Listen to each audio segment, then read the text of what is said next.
क्या आपने कभी उस इंसान की आंखों में झांका है जो आपके जूतों पर गिरे कीचड़ को साफ करता है? शायद नहीं, क्योंकि हम उन्हें चीजें समझते हैं, इंसान नहीं। लेकिन क्या होता जब वही अनदेखा किया गया इंसान एक दिन करोड़ों की सल्तनत की मालकिन के वजूद को झकझोर कर रख देता है? दिल्ली का आनंद विहार टर्मिनल, रात के 2 बज रहे थे। हाड़ कपा देने वाली ठंड और धुंध ने पूरे स्टेशन को अपनी आगोश में ले रखा था।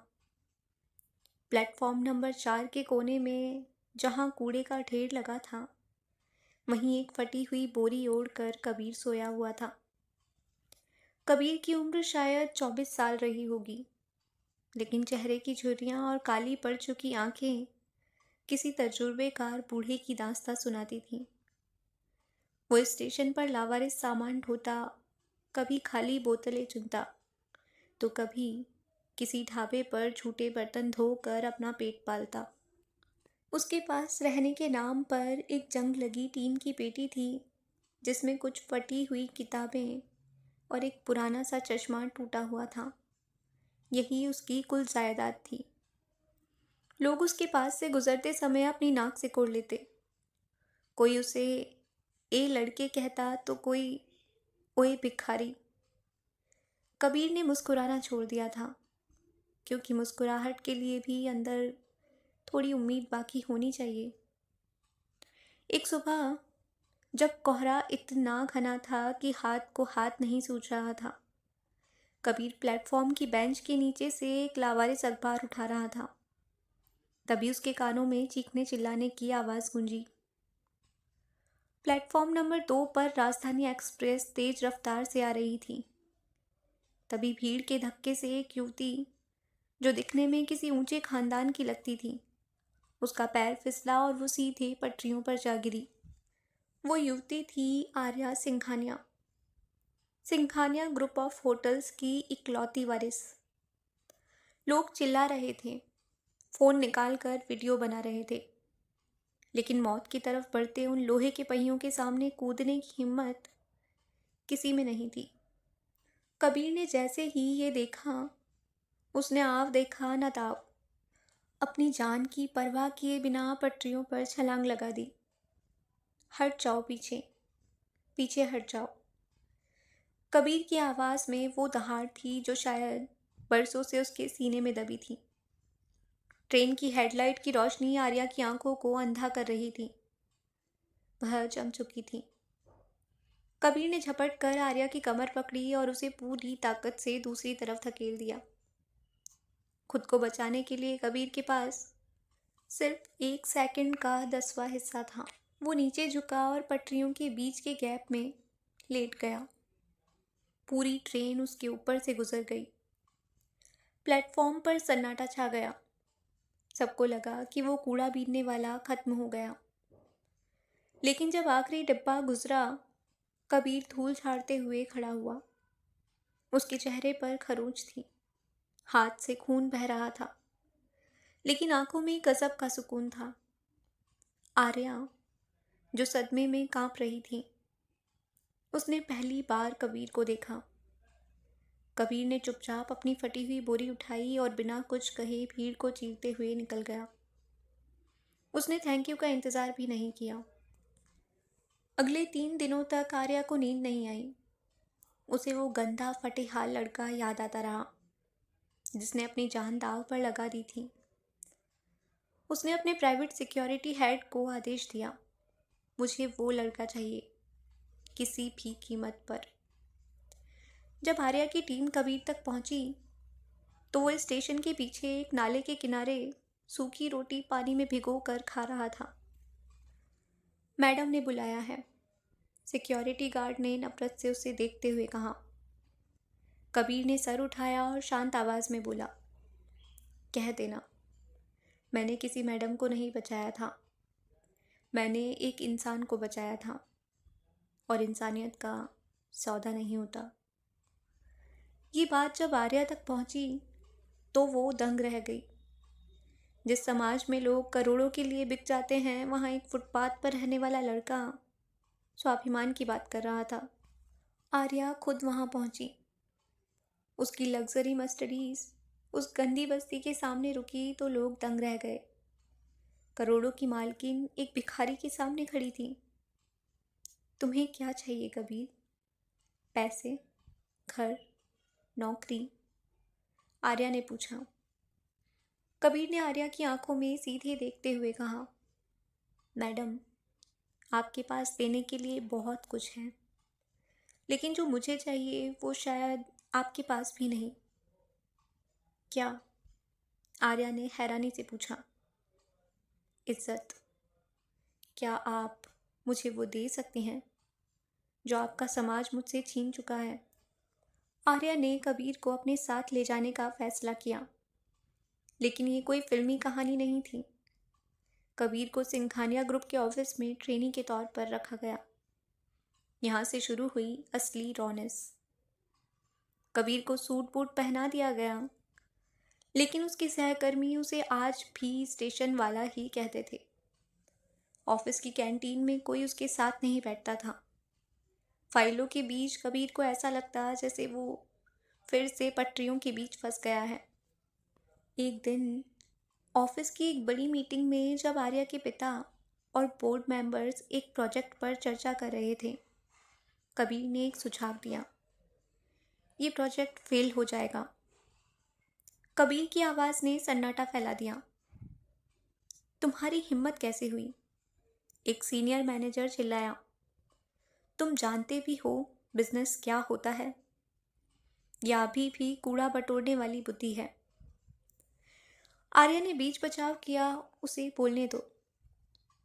कबीर ने आंकड़ों के बजाय जमीनी हकीकत बताई।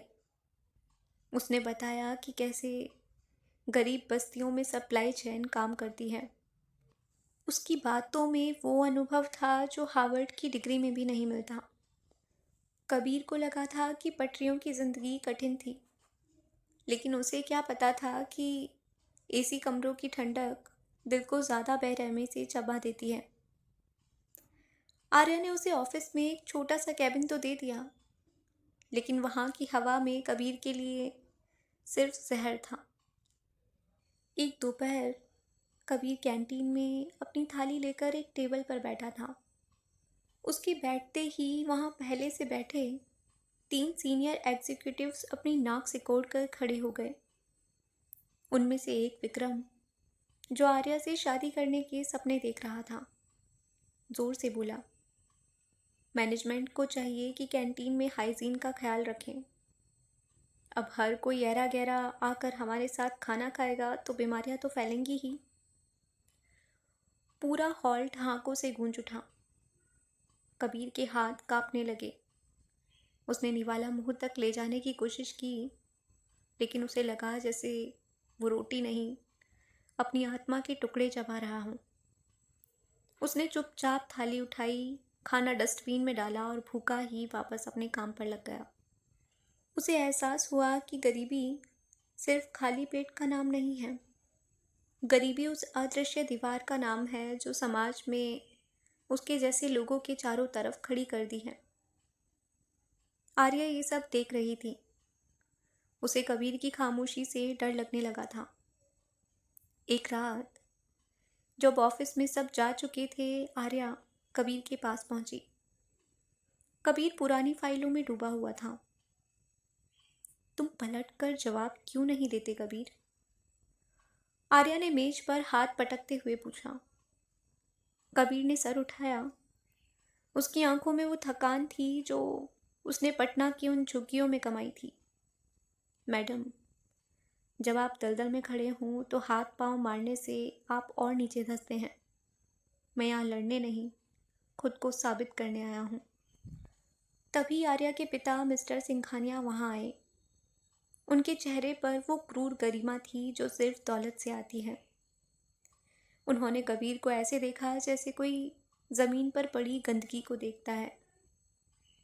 आर्या, इसे कल से ऑफिस आने की जरूरत नहीं है। मैंने इसकी बहादुरी का इनाम इसके बैंक अकाउंट में डाल दिया है। इसे इसकी औकात वाली जगह वापस भेज दो। कबीर मुस्कुराया, एक कड़वी, रोंगटे खड़े कर देने वाली मुस्कुराहट। सर, इनाम का पैसा वापस ले लीजिए। मेरी जान इतनी सस्ती नहीं कि कुछ रुपयों के लिए बिक जाए। और रही बात औकात की, तो वो जगह नहीं, इंसान का वक्त तय करता है। कबीर ने अपना आई कार्ड वहीं मेज पर रखा और उस बारिश भरी रात में बिना छाते के ऑफिस से बाहर निकल गया। आर्या उसे पीछे से पुकारती रही, लेकिन कबीर ने पीछे मुड़कर नहीं देखा। उसने समझ लिया था कि कांच के महलों में रहने वालों को पत्थर के लोगों की कीमत कभी समझ नहीं आएगी। कबीर उस रात दिल्ली से गायब हो गया। आर्या ने उसे पागलों की तरह ढूंढा, रेलवे स्टेशन, रैन बसेरे, झुग्गियां, लेकिन कबीर कहीं नहीं था। जैसे धरती उसे निगल गई हो या आसमान उसे निगल गया हो। वक्त की सुइयां घूमी और 7 साल बीत गए। आर्या अब सिर्फ एक वारिस नहीं, business woman of the year बन चुकी थी। लेकिन उसके चेहरे पर वो सुकून गायब था जो कबीर ने पहली बार देखा था। वो रोज उसी प्लेटफॉर्म पर जाती जहां वो गिरी थी, इस उम्मीद में कि शायद वही फटेहाल लड़का फिर से उसे बचाने आए। तभी उसे एक सरकारी प्रोजेक्ट के सिलसिले में बिहार के एक सुदूर गांव शिवपुर जाना पड़ा। रास्ता ऊबड़ खाबड़ था, धूल और मिट्टी से भरी सड़कों के बीच। जब उसकी गाड़ी एक पुराने बरगद के पेड़ के पास रुकी तो उसने कुछ ऐसा देखा जिसने उसके दिल की धड़कनें रोक दी। वहाँ एक कच्चा सा कमरा था, जिसके बाहर हाथ से लिखा हुआ बोर्ड टंगा था, उजाला पाठशाला, जहाँ पहचान नाम से नहीं ज्ञान से होती है। सैकड़ों बच्चे वहाँ पढ़ रहे थे। उन बच्चों के चेहरों पर वो गरीबी नहीं थी जो कबीर की आंखों में थी, बल्कि एक चमक थी। और उनके बीच में बैठा था एक आदमी, सिर्फ खादी का कुर्ता, पैरों में साधारण चप्पल, आंखों पर वही पुराना चश्मा जो उसने इस स्टेशन से बचा कर रखा था। वो था कबीर। लेकिन अब वो कूड़ा बीनने वाला नहीं था, वो मास्टर जी था। आर्या गाड़ी से उतरी। उसके महंगे सैंडल उस मिट्टी को छू रहे थे जिससे वो कभी नफरत करती थी। जैसे ही कबीर की नज़र आर्या पर पड़ी, समय ठहर गया। तुम यहाँ? आर्या की आवाज़ कांपी। कबीर खड़ा हो गया। उसके चेहरे पर अब एक तेज था। मैडम, आपने मुझसे पूछा था ना कि मुझे क्या चाहिए। मैंने अपना वो सम्मान खुद कमा लिया। यहाँ कोई मुझे नीचा नहीं कहता। यहाँ मैं इन बच्चों का भविष्य हूँ। आर्या ने देखा कि कबीर ने उन 7 सालों में खुद को इतना शिक्षित कर लिया था कि वो अब सरकार की बड़ी नीतियों को चुनौती दे रहा था। उसने किसी की खैरात नहीं ली थी, बल्कि अपनी रातों की नींद बेचकर ये मुकाम हासिल किया था। उसी शाम जब धूप ढल रही थी, कबीर और आर्या उस पाठशाला के बरामदे में बैठे थे। कबीर, पापा अब नहीं रहे, पूरी कंपनी मेरी है। वापस चलो मेरे साथ, मैं तुम्हें वो सब दूंगी जो तुम्हारा हक है। आर्या ने उसका हाथ पकड़ने की कोशिश की।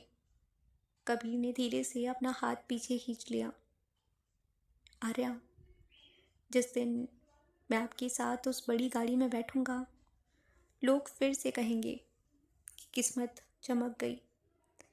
मैं किस्मत के भरोसे नहीं, अपनी मेहनत के भरोसे रहना चाहता हूँ। क्या आप एक करोड़पति की हैसियत छोड़कर इस कच्ची मिट्टी की खुशबू को अपना सकती हैं? क्या आप एक मालकिन बनकर नहीं, बल्कि एक साखी बनकर मेरे साथ चल सकती हैं? आर्या खामोश हो गई। उसके सामने उसकी करोड़ों की दौलत थी और दूसरी तरफ ये सुकून। ये आज के ज़माने की वह रॉ हकीकत थी जहाँ प्यार को अपनी हैसियत की कुर्बानी देनी पड़ती है। आर्या उस रात शिवपुर के उसी छोटे से गेस्ट हाउस में रुकी। बाहर झिंगुरों की आवाज़ थी और अंदर उसके दिमाग में यादों का शोर। एक तरफ उसकी 40 मंजिला कांच की बिल्डिंग बिजनेस मीटिंग्स और रुतबा था, और दूसरी तरफ कबीर की वो शांत आंखें और बच्चों की खिलखिलाहट। अगली सुबह आर्या का फ़ोन लगातार बज रहा था। बोर्ड मेंबर्स के कॉल थे। मैडम, पेरिस की डील साइन करनी है, आपका वापस आना ज़रूरी है। आर्या ने खिड़की से बाहर देखा। कबीर पंप से पानी भर रहा था, एक बूढ़ी दादी की मदद करने के लिए। उसे एहसास हुआ कि उसने 7 साल शहर में सिर्फ मशीन बनकर गुजारे हैं, जबकि कबीर ने यहाँ इंसान बनकर। वो कबीर के पास गई और बोली, कबीर, मैं जा रही हूँ। कबीर के हाथ एक पल के लिए रुके, पर उसने सिर नहीं उठाया। बस इतना कहा, शुभ यात्रा आर्या, आपकी दुनिया आपका इंतज़ार कर रही है। आर्या चली गई। कबीर को लगा कि कहानी खत्म हो गई। पटरियों से शुरू हुई कहानी धूल में मिल गई। 1 महीना बीत गया। कबीर फिर से अपनी पाठशाला में डूब गया था। एक दोपहर गांव की धूल भरी सड़क पर फिर से वही मर्सिडीज दिखाई दी, लेकिन इस बार उसके पीछे 3 ट्रक भी थे। पूरा गांव इकट्ठा हो गया। आर्या गाड़ी से उतरी, लेकिन आज उसके तन पर कोई डिज़ाइनर सूट नहीं, बल्कि एक साधारण सूती साड़ी थी। उसने कोई गहना नहीं पहना था, सिवाय अपनी आंखों में बसे आत्मविश्वास के। ये ट्रक क्या है? कबीर ने हैरानी से पूछा। आर्या मुस्कुराई, वही सुकून वाली मुस्कान। मैंने अपनी कंपनी का सारा कामकाज अपने ट्रस्ट को सौंप दिया है। ये ट्रक यहाँ के बच्चों के लिए कंप्यूटर, किताबें और इस गांव में एक बड़ा सा अस्पताल बनाने का सामान लेकर आया है। और मैं। उसने एक छोटा सा बैग कबीर के सामने रख दिया। मैं यहाँ नौकरी मांगने आई हूँ। क्या आपकी उजाला पाठशाला को एक ऐसी टीचर की ज़रूरत है जिसे बिजनेस मैनेज करना आता हो? कबीर की आंखों में आंसू आ गए। आर्या, तुमने इतना बड़ा बलिदान क्यों दिया? बलिदान नहीं कबीर, मैंने चुनाव किया है। महलों में मैं अकेली थी, यहाँ मैं सबकी होंगी। शादी की कोई तारीख तय नहीं हुई, कोई बैंड बाजा नहीं आया। बस एक सुबह गांव के छोटे से मंदिर में कबीर और आर्या एक दूसरे के सामने बैठे थे। आर्या की सहेलियां और बिजनेस पार्टनर्स वहाँ नहीं थे। वहाँ वो बच्चे थे जिन्हें कबीर ने सड़कों से उठाकर पढ़ना सिखाया था। वही बच्चे आज बाराती थे। जब कबीर ने आर्या की मांग में सिंदूर भरने के लिए हाथ बढ़ाया, तो उसके हाथ कांप रहे थे। यह वही हाथ थे जो कभी स्टेशन पर कूड़ा उठाते थे। आर्या ने उसका हाथ थामा और फुसफुसाते हुए कहा, डरो मत कबीर, आज तुम मुझे अपना नहीं रहे। आज तुम इस समाज के उस डर को हरा रहे हो जो कहता है कि एक स्टेशन वाला कभी किसी ऊंचे घर की लड़की का जीवन साथी नहीं बन सकता। जैसे ही सिंदूर लगा, बच्चों ने फूलों के बजाय नीम के पत्तों और जंगली फूलों की बारिश कर दी। वो दुनिया की सबसे गरीब दिखने वाली लेकिन सबसे अमीर रूहों वाली शादी थी। आज शिवपुर कोई पिछड़ा हुआ गांव नहीं है। कबीर और आर्या ने मिलकर वहाँ एक ऐसा मॉडल खड़ा किया है जहाँ इंसान की पहचान उसके बैंक बैलेंस से नहीं, उसके चरित्र से होती है। अक्सर शाम को दोनों उसी बरगद के पेड़ के नीचे बैठते हैं। कबीर कभी कभी अपनी पुरानी टीन की पेटी खोल कर उस फटे हुए अखबार को देखता है जिसने उसे पढ़ना सिखाया था। आर्या उससे पूछती है, क्या तुम्हें कभी उस स्टेशन की याद आती है?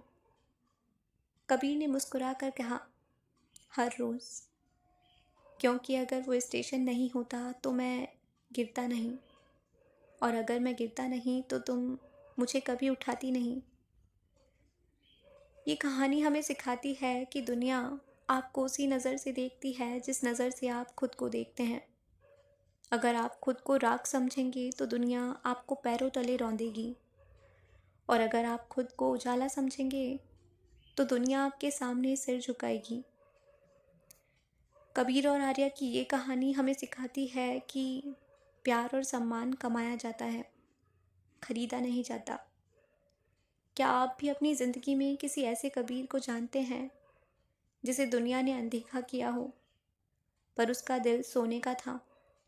कमेंट्स में ज़रूर बताएं।